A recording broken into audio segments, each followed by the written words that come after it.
வணக்கம், welcome to foods of India.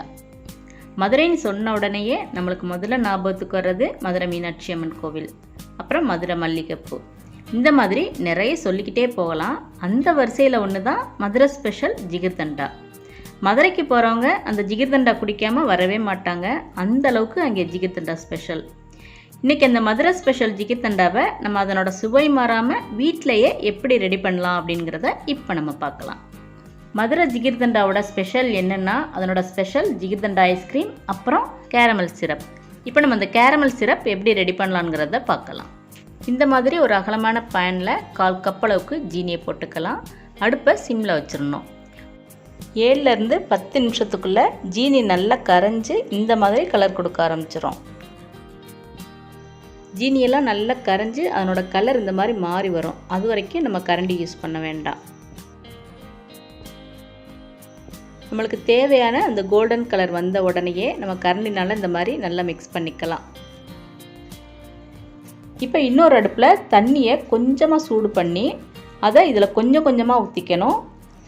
வெதுவெதுப்பான தண்ணியை ஊற்றின உடனேயே கரண்டினால் நல்லா மிக்ஸ் பண்ணி விடணும்.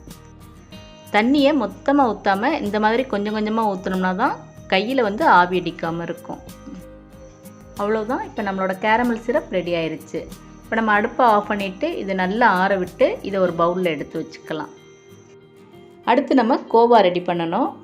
வழக்கமாக ஐஸ்கிரீம் கஸ்டர்ட் பவுடர், கார்ன்ஃப்ளவர் அதில் ரெடி பண்ணுவோம். இந்த ஜிகிர்தண்டாக்குள்ள ஸ்பெஷல் ஐஸ்கிரீமுக்கு நம்ம கோவா வச்சு தான் ரெடி பண்ண போகிறோம். அதனால ஒரு கடாயில் 1/2 லிட்டர் பால் எடுத்து நல்லா காய்ச்சிப்போம். பால் காய்ச்சும்போது மேலே படிகிற ஆடையை கரண்டினால் இந்த மாதிரி தள்ளி விட்டுட்டே இருக்கணும். நம்ம பக்கத்துலேயே நின்று கிளறிட்டே இருக்கோம் அப்படின்னா அடுப்பை நம்ம ஃபுல் ஃப்ளேமில் வச்சு நம்ம கிளறி விட்டுட்டே இருக்கலாம். ஆடையை தள்ளி தள்ளி விட்டோம்னா இந்த மாதிரி நல்லா சுண்டை காய்ச்சி வந்துடும். நம்ம விட்டு விட்டு கிளறோம் அப்படின்னா நம்ம அடுப்பை மீடியம் ஃப்ளேமில் வச்சு தான் கிளறிக்கணும். இல்லைன்னா பால் பொங்கி வெளியே வர ஆரம்பிச்சிடும். இப்போ நம்மளுக்கு தேவையான கோவா பதம் வந்துட்டது. இப்போ நம்ம அடுப்பை ஆஃப் பண்ணிடலாம். ஏன்னா நேரம் ஆக ஆக அது அப்படியே இறுக ஆரம்பிச்சிடும். அவ்வளோதான். இப்போ நம்ம ஐஸ்கிரீமுக்கு தேவையான கோவா ரெடி ஆகிட்டது. அடுத்து நம்ம ஐஸ்கிரீம் ரெடி பண்ணிடலாம். ஒரு கடாயில் 1/2 லிட்டர் பால் எடுத்து காய்ச்சிக்கலாம். பால் ஃபுல் க்ரீம் மில்காக இருந்ததுன்னா ரொம்ப நல்லது. இப்போ 1/2 லிட்டர் பால் 1/4 லிட்டர் பாலாக வர்ற வரைக்கும் இதை நல்லா கிளறி விட்டுட்டே இருக்கணும். அடுப்பை நம்ம ஃபுல் ஃப்ளேமில் வச்சோம்னா சீக்கிரமாகவே நம்மளுக்கு வற்றி வந்துடும். இப்போ பால் நல்லா குறைஞ்சி வந்துட்டது. இந்த டைம் நம்ம எடுத்து வச்சுருக்க கோவாவில் பாதி அளவுக்கு இதில் போட்டுக்கலாம். இப்போ இந்த கோவா பாலோடு சேர்ந்து நல்லா கரையிற வரைக்கும் இதை நல்லா கரண்டினால் இந்த மாதிரி கிளறி விட்டுட்டே இருப்போம்.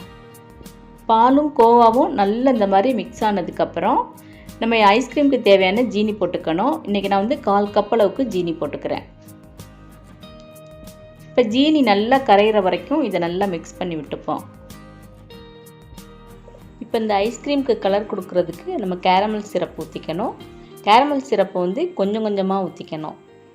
இந்த கரெக்டான கலர் வர்ற வரைக்கும் நம்ம கொஞ்சம் கொஞ்சமாக ஊற்றி மிக்ஸ் பண்ணிகிட்டே இருப்போம்.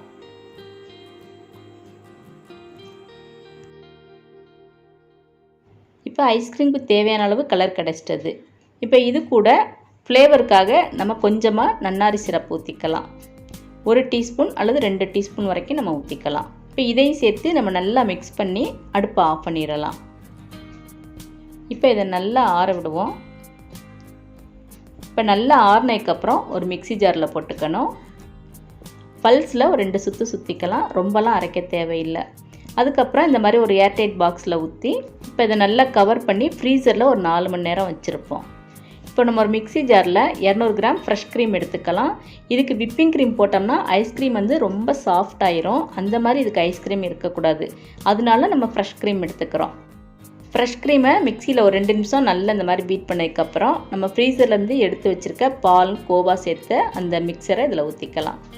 ரெண்டையும் சேர்த்து மிக்சியில் ஒரு 1 நிமிஷம் நல்லா பீட் பண்ணிப்போம். அவ்வளோதான், நம்மளோட ஐஸ்கிரீமுக்கான மிக்சர் ரெடி ஆயிடுச்சு. இப்போ இதை ஒரு ஏர்டைட் கண்டெய்னரில் இந்த மாதிரி ஊற்றி மேலே ஒரு ரேப்பிங் ஷீட் போட்டு அந்த ஷீட் அந்த ஐஸ்கிரீமை டச் பண்ணுற மாதிரி வச்சுப்போம். இப்போ இதை கவர் பண்ணி ஃப்ரீசரில் 8 மணி நேரம் வைக்கணும். அப்படி இல்லைன்னா ஓவர் நைட் கூட நம்ம வச்சுக்கலாம்.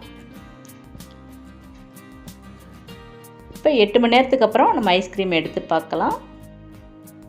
நம்மளோட ஜிகிர்தண்டா ஸ்பெஷல் ஐஸ்கிரீம் ரெடி ஆயிருச்சு. இது நம்மளால் தயார் பண்ண முடியலை அப்படின்னா நம்ம வெனிலா ஐஸ்கிரீம் கூட யூஸ் பண்ணிக்கலாம். இப்போ இந்த ஐஸ்கிரீமை நம்ம ஃப்ரீசரில் ஸ்டோர் பண்ணி வச்சு தேவைப்படும் போது நம்ம யூஸ் பண்ணிக்கலாம். அடுத்து நம்ம ஐஸ்கிரீமுக்கு தேவையான பாதாம் பிசின் ரெடி பண்ணிடலாம். இதான் பாதாம் பிசின். இதை வந்து கொஞ்சமாக எடுத்துக்கணும். கொஞ்சமாக போட்டாவே அதிக அளவு ஊறி வந்துடும். இப்போ இதை முதல் நாள் நைட்டு தண்ணியில் இந்த மாதிரி ஊற வச்சுருவோம். மறுநாள் காலையில் எடுத்து பார்த்தோம்னா நல்ல இந்த மாதிரி ஊறி பார்க்கவே ரொம்ப அழகாக இருக்கும். அவ்வளோதான், நம்மளோட பாதாம் பிசினும் ரெடி ஆயிடுச்சு.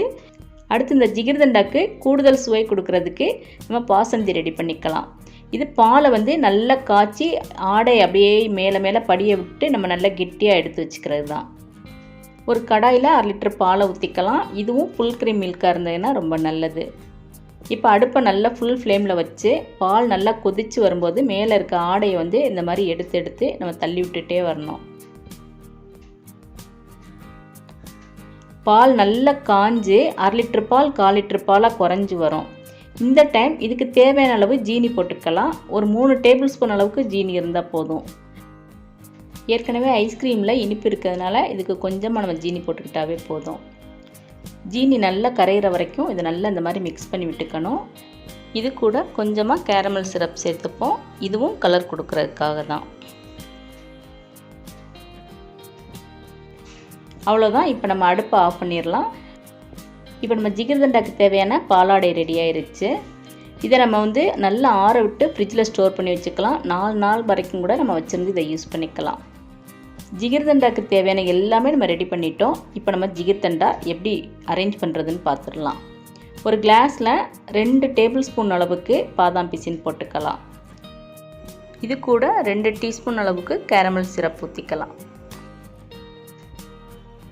இதுக்கு மேலே எடுத்து வச்சுருக்க பாலாடை, இது வந்து நம்ம எவ்வளோ வேணாலும் போட்டுக்கலாம். அல்லது இதை குறைச்சிட்டு இதுக்கு பதிலாக கொஞ்சம் நம்ம பாலும் ஊற்றிக்கலாம். இப்போ நான் 3 டேபிள் ஸ்பூன் அளவுக்கு போட்டிருக்கேன். இதுக்கு மேலே ரெடி பண்ணி வச்சுருக்க ஜிகிர்தண்டா ஐஸ்கிரீம் போட்டுப்போம். கூடவே கொஞ்சமாக பாதாம் பிசின் போட்டுப்போம். இதுக்கு மேலே கொஞ்சமாக நன்னாரி சிரப் போட்டுக்கலாம். இப்போ தேவைப்பட்டால் கொஞ்சமாக பால் ஊற்றிக்கலாம். அப்படி இல்லைன்னா நம்ம பாலாடை கூட திருப்பி போட்டுக்கலாம். ஃபைனலாக தேவைப்பட்ட அளவுக்கு ஜிகிர்தண்டா ஐஸ்கிரீம் நம்ம போட்டுக்கலாம். அதுக்கு மேலே டெக்கரேஷனுக்காக கேரமல் சிரப்பை இந்த மாதிரி நம்ம ஊற்றிக்கலாம். கடையில் வாங்கினோம்னா முதல்ல பாதாம் பிசின் போட்டு அதுக்கு மேலே பாலாடை நிறைய ஊற்றி அதுக்கு மேலே ஜிகிர்தண்டா ஐஸ்கிரீம் மேலே வந்து நன்னாரி சிரப் போட்டுருவாங்க. நம்ம வந்து நம்மளோட டேஸ்ட்டுக்கு ஏற்றபடி லேயராக அரேஞ்ச் பண்ணிக்கிறோம். இப்போ நம்மளோட மதுரை ஸ்பெஷல் ஜிகிர்தண்டா கூலாக குடிக்கிறதுக்கு ரெடியாக இருக்குது. நீங்களும் இந்த ஜிகிர்தண்டா ட்ரை பண்ணி பாருங்கள். ஒரு ஜிகிர்தண்டா குடிக்கிறதுக்கு இவ்வளோ ரெடி பண்ணணுமா?